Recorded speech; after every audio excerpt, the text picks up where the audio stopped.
नए साल का जश्न शुरू हो गया है और पहाड़ों पर बड़ी संख्या में टूरिस्ट पहुंचे हैं। नए साल के जश्न को देखते हुए नैनीताल में पर्यटकों की संख्या बढ़ी है। इसीलिए नैनीताल और कैची धाम में टू व्हीलर्स की एंट्री रोकी गई है। टू व्हीलर्स को पुलिस ने हल्द्वानी के काठगोदाम में ही रोक लिया है। केवल लोकल में जाने वाले टू व्हीलर सवारों को ही जाने की परमिशन दी गई है।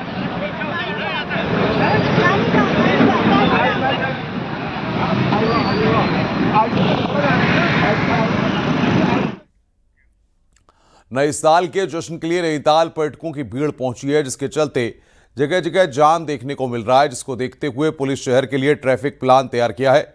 साथ ही कई जगहों पर रूट भी डायवर्ट किया गया है। नैनीताल के लिए अलग रूट दिया गया है, जबकि कैची धाम और मुक्तेश्वर के लिए अलग रूट है। वहीं रामनगर जाने वाले पर्यटकों को अलग रूट से भेजा जा रहा है।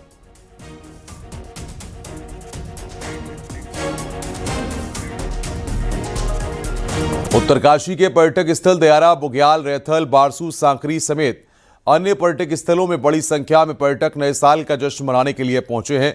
पर्यटक स्थलों में होम स्टे, होटल पर्यटकों से खचाखच भरे पड़े हैं। वहीं बर्फबारी नहीं होने से पर्यटक मायूस दिख रहे हैं। लैंसडाउन में भी नए साल के जश्न के लिए बड़ी संख्या में सैलानी पहुंचे हुए हैं। पुलिस ने कोटद्वार शहर में जाम की स्थिति से बचने और पर्यटकों की सुविधा के लिए नया ट्रैफिक प्लान लागू किया है।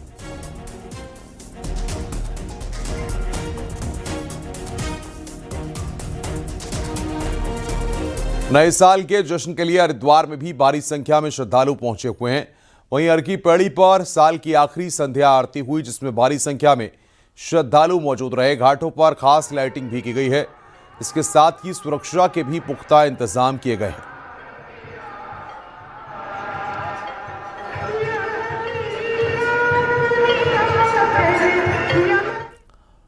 आगे बढ़ते हैं। विश्व प्रसिद्ध पर्यटक स्थल औली में नए साल का जश्न मनाने के लिए भारी संख्या में सैलानी पहुंचे हैं। औली पर्यटकों से गुलजार है। आइए इस रिपोर्ट के जरिए हम आपको दिखाते हैं।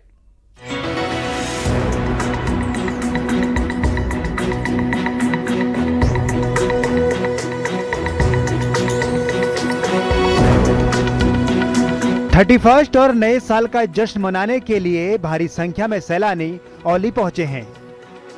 हालांकि पहाड़ों में बर्फबारी नहीं होने की वजह से पर्यटक थोड़े मायूस जरूर हैं, लेकिन फिर भी पहाड़ों की खूबसूरती की वो जमकर तारीफ कर रहे हैं।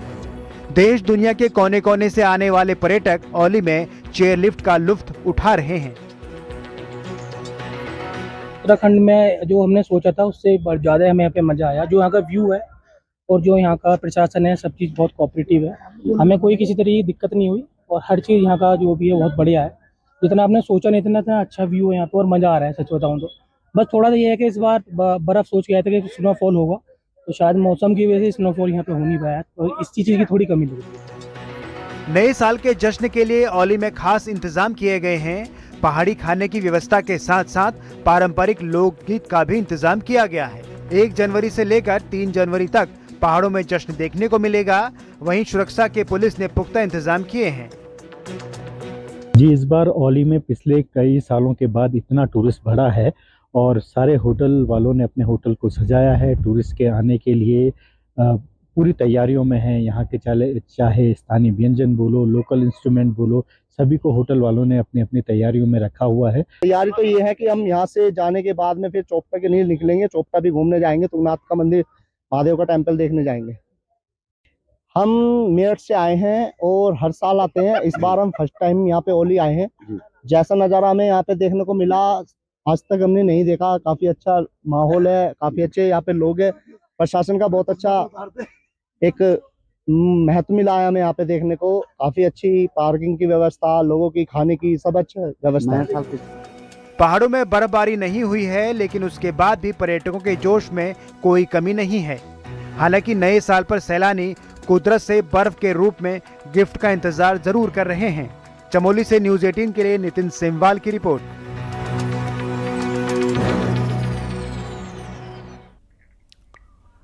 नए साल का जश्न मनाने के लिए भारी संख्या में पर्यटक पहाड़ों पर पहुंचे हैं। इससे न सिर्फ पर्यटन को बढ़ावा मिल रहा है, बल्कि सड़क किनारे फूड वैन और रेहड़ी लगाने वाले कारोबारियों के चेहरे भी खिल उठे हैं। आइए इस रिपोर्ट के जरिए हम आपको दिखाते हैं।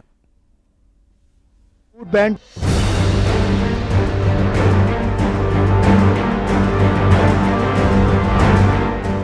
उत्तराखंड सरकार 2026 में नई उम्मीदों के साथ आगे बढ़ने की तैयारी में है। 2027 में विधानसभा चुनाव होने हैं। ऐसे में इस साल सरकार के फैसलों में चुनावी झलक भी दिख सकती है। सबसे बड़ा कदम होगा टूरिज्म सेक्टर को मजबूत करना। इसके लिए बाहरी राज्यों से आने वाली गाड़ियों पर ग्रीन सेस लगाया जाएगा। इस सेस से मिलने वाली राशि इंफ्रास्ट्रक्चर डेवलपमेंट पर खर्च होगी। दूसरा बड़ा फैसला है दिल्ली देहरादून एक्सप्रेसवे की ऑफिशियल शुरुआत। अब दिल्ली देहरादून का सफर सिर्फ 2.5 से 3 घंटे में पूरा होगा।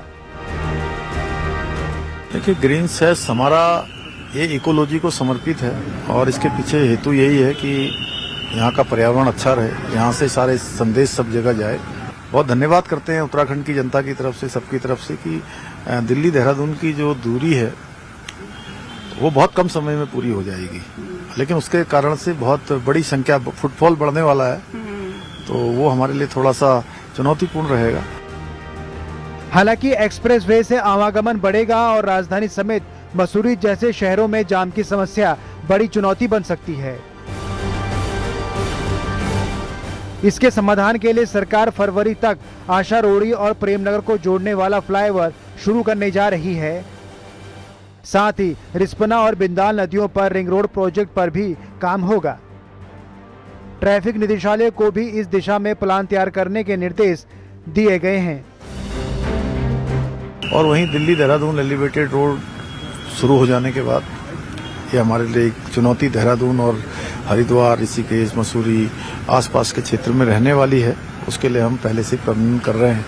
हमने रिंग रोड का प्रावधान किया है। इसमें भारत सरकार से भी हमको सैद्धांतिक रूप से सहमति मिल गई है और मैं जल्दी ही जनवरी माह में 5 तारीख को फिर से हमारी नेशनल हाईवे में आदरणीय नितिन गडकरी जी के यहाँ बैठक होने वाली है। उनसे हम अनुरोध करेंगे कि जल्दी से जल्दी हमको धनराशि दे दी जाए। जब सीजन चलेगा, 4 धाम यात्रा चलेगी, उस समय के लिए इसमें हमें थोड़ा परेशानी हो सकती है। दूसरा, हमारा एनएच वालों से लगातार संपर्क में है, तो एनएच जो हमारा प्रेमनगर का जो हमारा अभी हाईवे बना हुआ है वो फरवरी से शुरू हो जाएगा। यानी पिछले 1 साल से अटका ग्रीन सेस का मामला 2026 में पूरा होगा, ताकि टूरिस्ट सीजन में प्रदेश को इसका फायदा मिल सके। न्यूज 18 के लिए देहरादून से भारती सकलानी की रिपोर्ट।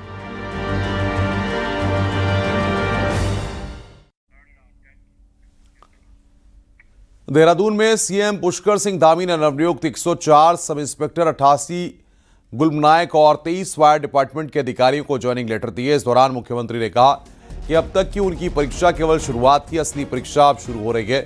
उन्हें प्रदेश की सुरक्षा, कानून व्यवस्था, आपदा प्रबंधन और अग्निशमन जैसे महत्वपूर्ण दायित्वों का निर्वहन पूरी निष्ठा, अनुशासन और समर्पण के साथ करना होगा। वहीं सीएम धामी ने कहा कि पुलिस की भूमिका पहले से ज्यादा चुनौतीपूर्ण हो गई है। सीएम ने कहा कि सरकार ने पुलिस के लिए एडवांस वेपन की व्यवस्था की है। इसके साथ ही पुलिस कर्मियों को कैशलेस इलाज की सुविधा दी गई है। मुख्यमंत्री ने कहा कि पहले की सरकारों में भर्तियों के दौरान धांधली होती थी और नकल माफियाओं का बोलबाला रहता है, लेकिन अब नकल माफियाओं पर नकेल कसी गई है और आज पारदर्शी तरीके से भर्तियां हो रही हैं। को देखते हुए नकल माफियाओं पर अंकुश लगाने के लिए देश का सबसे सख्त नकल विरोधी कानून लागू किया और उसका परिणाम हुआ कि पिछले 4 वर्षों में राज्य के अंदर 26,000 से अधिक युवाओं को सरकारी नौकरियां प्राप्त करने में सफलता प्राप्त हुई। मुझे गर्व है कि इस भर्ती प्रक्रिया की शुरुआत से लेकर नियुक्ति पत्र प्रदान करने तक की पूरी प्रक्रिया में हमने 2 वर्ष से भी कम समय में सफलतापूर्वक पूरा किया है। चमोली के पीपलकोटी में हुए हादसे के बाद डीएम और एसपी ने मौके का निरीक्षण किया। इसके बाद मामले की मजिस्ट्रेट जांच के आदेश दे दिए गए हैं। साथ ही पावर प्रोजेक्ट बना रही कंपनी को सुरक्षा के उपाय बेहतर करने के निर्देश दिए हैं। इस मामले पर सीएम धामी ने भी चमोली के डीएम से फोन पर बातचीत की और घायलों को अच्छा इलाज देने के लिए कहा है। हाइड्रो पावर प्रोजेक्ट की टनल के अंदर 2 ट्रेन आपस में टकराई थी, जिसमें कुल 61 लोगों को चोटें आई हैं। 5 लोगों की हालत गंभीर है, सभी का इलाज चल रहा है। ट्रेन में 109 लोग सवार थे।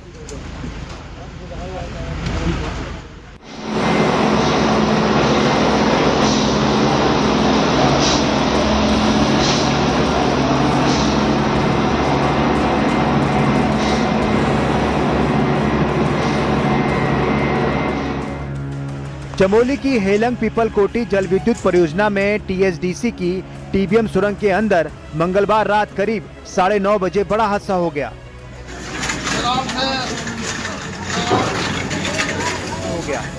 परियोजना की ट्रेन टीबीएम सुरंग के अंदर 109 मजदूरों को लेकर जा रही थी। तभी क्रॉसिंग पर खड़ी दूसरी लोको ट्रेन का सपोर्ट अचानक हट गया और वो सीधे मजदूरों से भरी गाड़ी से जा टकराई। टक्कर इतनी जोरदार थी कि 70 से ज्यादा मजदूर घायल हो गए। सुरंग के अंदर अंधेरा और धूल के बीच राहत और बचाव टीमों ने फौरन रेस्क्यू कर सभी घायल 70 मजदूरों को इलाज के लिए फौरन अस्पताल भिजवाया। जो 2 लोको ट्रेन है जो टनल के अंदर ऑपरेट कर रही थी, उनमें आपस में कॉलिजन हुआ है लगभग 9:30 बजे के आसपास रात्रि में। और जैसे कि सूचना प्राप्त हुई उसमें लगभग 100 से ऊपर लोग 108 109 लोग सवार थे। सभी सामान्य रूप से इंजर्ड हैं, कुछ लोगों की फ्रैक्चर वाली इंजरी है। ये बताया जा रहा है कि लगभग एक ट्रेन अंदर से 5 किलोमीटर पर पहुंच चुकी थी और दूसरी ट्रेन 2.5 किलोमीटर पर पहुंची थी। वहां पर इनके बीच में कोलिजन हुआ है और कुछ शायद जो 5 किलोमीटर अंदर से आई थी खाली ट्रेन बता रहे हैं प्राइम ऑफिसर, तो उसका कुछ ब्रेक सिस्टम में कुछ प्रॉब्लम रही। दोनों ट्रेन टकराई हैं आपस में और उसमें यह हादसा हुआ है। घायलों को जिला अस्पताल गोपेश्वर और स्वामी विवेकानंद अस्पताल पीपल कोटी में भर्ती कराया गया है, जहां प्राथमिक उपचार के बाद 66 मजदूरों को डिस्चार्ज कर दिया गया, जबकि 4 मजदूर गंभीर रूप से घायल हैं, जिनका इलाज जारी है। 8:40 में लगभग 2.5 किलोमीटर के अंदर जाकर के जो खाली लोको ट्रेन वहाँ से वापस आ रही थी और कहीं जहाँ पे क्रॉसिंग होता है, जहाँ पे 2 ट्रेनों का क्रॉसिंग होता है, एक स्टॉपेज होता है, जो खाली ट्रेन स्टॉपेज पे खड़ी थी। लेकिन अचानक वो जो बाहर से अंदर वर्करों को लेके जा रही थी जो ट्रेन लोको ट्रेन, उस ट्रैक पे आने के कारण एक बड़ी दुर्घटना हो गई। घायलों में ज्यादातर मजदूर झारखंड और बिहार के बताए जा रहे हैं, जबकि ट्रेन में सवार 21 लोग पूरी तरह से सुरक्षित रहे और उन्हें कोई चोट नहीं आई है। सुरंग के अंदर किसी के भी फंसने की सूचना नहीं है। वहीं सीएम पुष्कर सिंह धामी ने पीपल कोटी के टीएचडीसी परियोजना में लोको ट्रेन टकराने के बाद घायल हुए मजदूरों का हालचाल जाना। मुख्यमंत्री ने चमोली के डीएम से फोन पर घटना की पूरी जानकारी ली और सभी घायल मजदूरों के इलाज के निर्देश देने के साथ ही सभी घायलों के जल्द ठीक होने की कामना भी की है। न्यूज 18 के लिए चमोली से नितिन सेमवाल की report.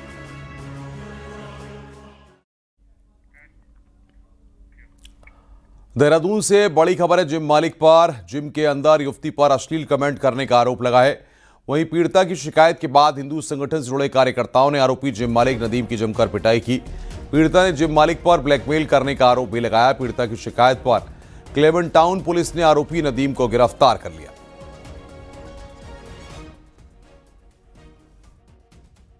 Fit and fine gym है, उसमें मैं विगत 15 दिनों से जिम में ट्रेनिंग के लिए जा रही थी। तो जिम में जो ट्रेनर था, जिसका कि नाम नदीम अंसारी है, उनके द्वारा बार बार उनको अश्लील फप्तियाँ कसी जा रही थी, कमेंट किए जा रहे थे। उनको व्हाट्सएप पे भी जो है आपत्तिजनक मैसेज किए जा रहे थे और छेड़खानी की बात भी उनके द्वारा बताई गई। तो इस संदर्भ में जैसा उनकी तहरीर दी गई थी, तत्काल उस पर अभियोग पंजीकृत किया गया था और उसमें जो है वैधानिक कार्रवाई जो अभियुक्त था उसके विरुद्ध उसमें कर दी गई। नैनीताल के ठंडी सड़क में बने ग्लास हाउस को अराजक तत्वों ने तोड़ दिया। शनि मंदिर के पास बने इस ग्लास हाउस पर पत्थरों की बरसात की गई, जिसके चलते कई स्थानों पर इसमें बड़े होल्स हो गए। बताया जा रहा है कि रात में कुछ अराजक तत्व जो शराब के नशे में थे, उन्होंने इस पर पत्थर बरसाए हैं। इससे कई जगहों पर यह टूट गया। आपको बता दें कि पर्यटन विभाग द्वारा इसको बनाया गया और इस ग्लास हाउस में पर्यटकों को बारिश के दौरान रुकने और यहाँ से झील का आनंद पर्यटक लेते थे।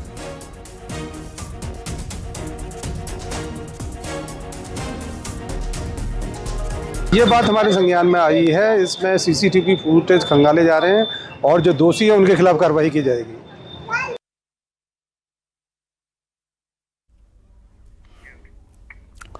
रुड़की में बीच सड़क गाड़ियों के काफिले से हुड़दंग करने का वीडियो सोशल मीडिया में वायरल हुआ। इसमें कुछ युवक युवतियां हाईवे पर चलती हुई गाड़ी का रूफटॉप खोलकर स्टंट कर रहे हैं और ट्रैफिक नियमों की जमकर धज्जियां उड़ाई जा रही हैं। वीडियो में एक युवक हाथ में हॉकी स्टिक लेकर भी चल रहा है। वहीं पुलिस का साफ कहना है कि इस तरह से नियम और कानून की धज्जियां उड़ाने वालों के खिलाफ पुलिस सख्त कार्रवाई करेगी। वायरल वीडियो के आधार पर उन युवक युवतियों को भी चिन्हित किया जा रहा है, उसके बाद आगे की कार्रवाई की जाएगी। हुआ या शायद वो किसी स्कूल से जुड़े छात्र हो सकते हैं, तो वो गाड़ी के शीशों से बाहर आकर के हुड़दंग सा कर रहे हैं। तो हमारे संज्ञान में आया, टीआई रुड़की को भी इस बात को बता दिया गया और थाना गंगनहर और भगवानपुर दोनों को। तो इसमें लीगल कार्रवाई हो रही है, गाड़ी सीज भी होगी और उसमें जो चालान की कार्रवाई जो उन्होंने खतरनाक ढंग से गाड़ी चलाई है उस पर हम लीगल कार्रवाई करेंगे। बागेश्वर खनन नैनीताल हाईकोर्ट ने आदेश जारी किया है। हाईकोर्ट ने सभी खननों की जांच की कमेटी बना दी है और इस कमेटी को 2 हफ्तों में अपनी रिपोर्ट देने के आदेश दिए हैं। कोर्ट ने अपने आदेश में कहा कि जो भी खर्चा जांच में आएगा वो पूरा पैसा खनन मालिकों से वसूला जाएगा। कोर्ट ने पर्यावरणविद अजय रावत के साथ Wadia institute Dehradun, GB Pant university Almora, national institute of environment Nagpur, geological survey of India को कमेटी में रखा गया है। और लंबी सुनवाई के बाद आज कोर्ट ने इसमें यह आदेश पारित किया है कि इसमें एक उच्च स्तरीय निष्पक्ष जांच कमेटी बनाई जाएगी, जिसमें पर्यावरणीय दृष्टि से जो एक्सपर्ट्स हैं उनको इसमें शामिल किया गया है। National institute of environmental engineering Nagpur, Wadia institute of Himalayan geology Dehradun और GB Pant institute of Himalayan studies Kosi Katarmal और इसके expert members, geological survey of India Dehradun के मेंबर्स और इसके अलावा प्रोफेसर अजय सिंह रावत जो पर्यावरणविद हैं प्रख्यात, उनको भी इसमें शामिल किया गया है।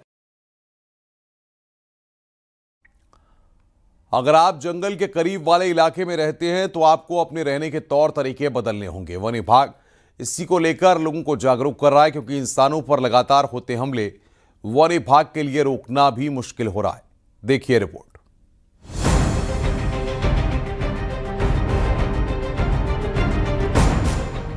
उत्तराखंड के पहाड़ी इलाकों से लेकर मैदानी इलाकों तक गुलदार से लेकर टाइगर और भालू का आतंक जारी है। इंसानों और वन्यजीवों के बीच में लगातार हो रहे संघर्ष के बावजूद इसे रोकने का कोई रास्ता नहीं दिख रहा। इसमें वन विभाग लोगों को जागरूक कर आने वाली घटनाओं से बचाने की कोशिश कर रहा है। यही नहीं, वन विभाग लोगों से अपनी लाइफ स्टाइल भी वैसे ही करने की सलाह दे रहा है जैसी जरूरत है, क्योंकि अब यही एक अंतिम विकल्प है। जो हमारे गांव या आबादी से लगे जो संवेदनशील क्षेत्र हैं उसमें हमने 80 सोलर लाइटों का क्रय किया है और उसको ऐसे जगहों पे लगाए गए हैं। तो इस तरह के काम लगातार जो है किए जा रहे हैं। इसके अलावा जो हमारे वन कर्मियों की टीम है वो लगातार गश्त कर रही है और हम लोग लगातार जन जागरूकता और प्रचार प्रसार के कामों में भी लगे हुए हैं। दरअसल झाड़ियां एक ऐसी चीज हैं जो जंगली जानवरों के छिपने का सबसे मुफीद अड्डा होती हैं और ज्यादातर घटनाओं में यही झाड़ियां इंसानों पर जंगली जानवरों के हमले की वजह बनी हैं। इंसानों पर वन्य जीवों के हमले की घटनाएं कम हो, इसके लिए वन विभाग ने बकायदा हर रेंज के लेवल पर मास्टर कंट्रोल रूम भी बनाए हैं, ताकि होने वाली घटनाओं की जानकारी फौरन मिल जाए और जल्द से जल्द राहत पहुंचाई जा सके। वो जो कंट्रोल रूम है कि वो संबंधित रेंज को अलर्ट कर देता है कि यहाँ पर घटनाएं हो रही है, वहाँ पर तत्काल मूव करें। तो बस टोल फ्री नंबर है जिसमें कोई व्यक्ति कॉल कर सकता है। इसके अतिरिक्त मुख्यालय स्तर में भी, देहरादून स्तर पे भी एक टोल फ्री नंबर है, उस पर भी व्यक्ति कॉल करके इसके बारे में सूचना दे सकता है। राज्य के गढ़वाल इलाके में जहां भालू का आतंक देखने को मिल रहा है, वहीं कुमाऊं में गुलदार लगातार इंसानों को निशाना बना रहे हैं। यही नहीं, तराई भावर के इलाके में बाघ का भी आतंक बना हुआ है। ऐसे में हर जगह वन विभाग की पहुंच मुश्किल होते जा रही है और घटनाएं बढ़ती जा रही हैं। इसलिए अब लाइफ स्टाइल बदलना ही अंतिम विकल्प माना जा रहा है। हल्द्वानी से न्यूज 18 के लिए शैलेंद्र नेगी की रिपोर्ट।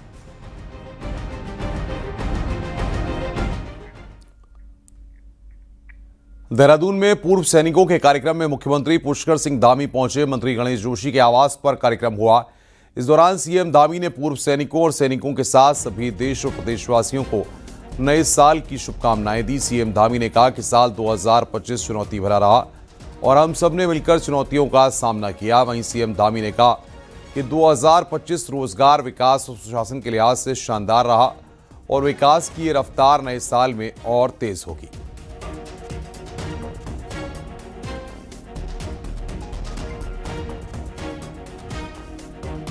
वर्ष 2025 में अनेक उपलब्धियां हमको प्राप्त हुई, राज्य को अनेक अवसर प्राप्त हुए, वहीं हमें अनेक चुनौतियों का भी सामना करना पड़ा।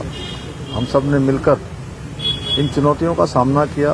उन चुनौतियों पर हम लोग हर मोर्चे पर सभी लोग मिलजुल कर उन सभी चुनौतियों को पार करा हमने।